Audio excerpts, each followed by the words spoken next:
गोव्यात भाजप कार्यकर्ता मेळाव्यामध्ये अमित शहा बोलतायत, थेट जाऊया।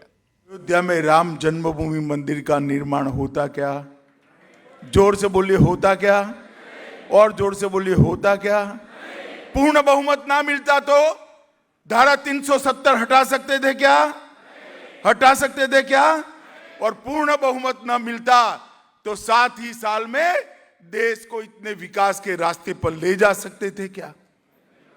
एक जमाना था कांग्रेस के शासन के अंदर इस प्रकार की सरकार चलती थी, मिली जुली सरकार चलती थी और हंसी आए ऐसी सरकार चलती थी। एक सरकार ऐसी थी जिसके सभी मंत्री अपने आप को प्रधानमंत्री मानते थे और प्रधानमंत्री को बेचारे को कोई प्रधानमंत्री नहीं मानता था। पॉलिसी पैरालिसिस हो गया था। 12 लाख करोड़ रुपए के घपले, घोटाले, भ्रष्टाचार, पूरी दुनिया में भारत का सम्मान नीचे नीचे नीचे नीचे नीचे जाता। आए दिन हमारी सीमाओं के साथ छेड़खानी होती रहती, कोई बोलने वाला नहीं था। इस सारी परिस्थिति से मोदी जी ने देश को बाहर निकाला। कोरोना जैसी महामारी आई, दुनिया भर में चर्चा थी।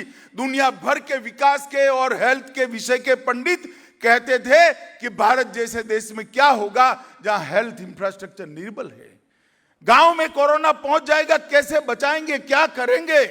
मगर आज मैं गर्व के साथ कह सकता हूं कि पूरी दुनिया में सबसे अच्छी और सही दिशा की लड़ाई कोरोना के खिलाफ नरेंद्र मोदी जी लड़े हैं, हमारे देश की जनता लड़ी है। और ये क्यों हो पाया?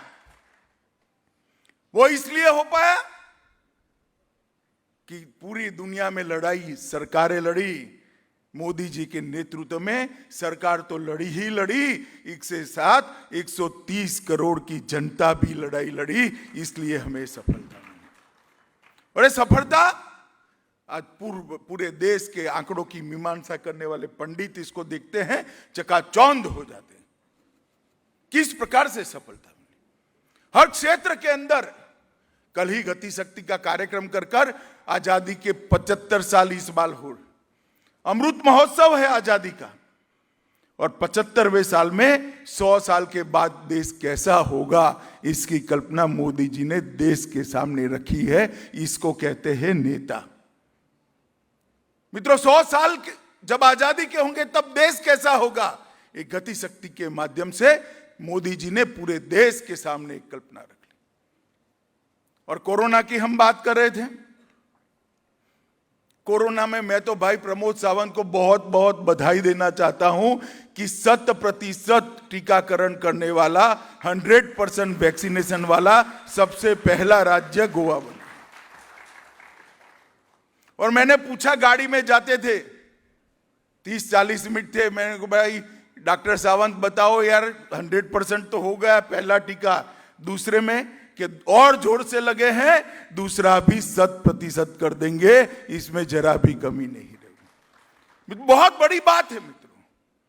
हर एक नागरिक को ढूंढकर, उसको समझाकर, गांव में जाकर, घर में जाकर, अस्पताल में जाकर टीका लगाना और उसको कोरोना से सुरक्षित करना, ये झील के बगैर नहीं हो सकता है, जिद के बगैर नहीं हो सकता, और ये संवेदनशीलता के बगैर भी नहीं हो सकता।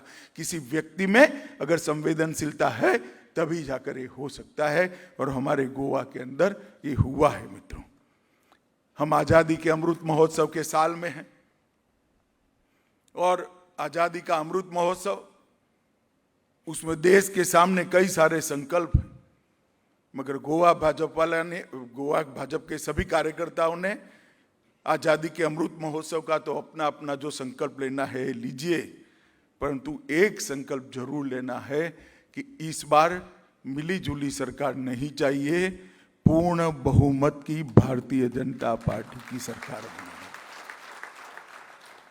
ये कितना खूबसूरत प्रदेश है। कहा जाता है भगवान परशुराम ने इस प्रदेश की रचना करी।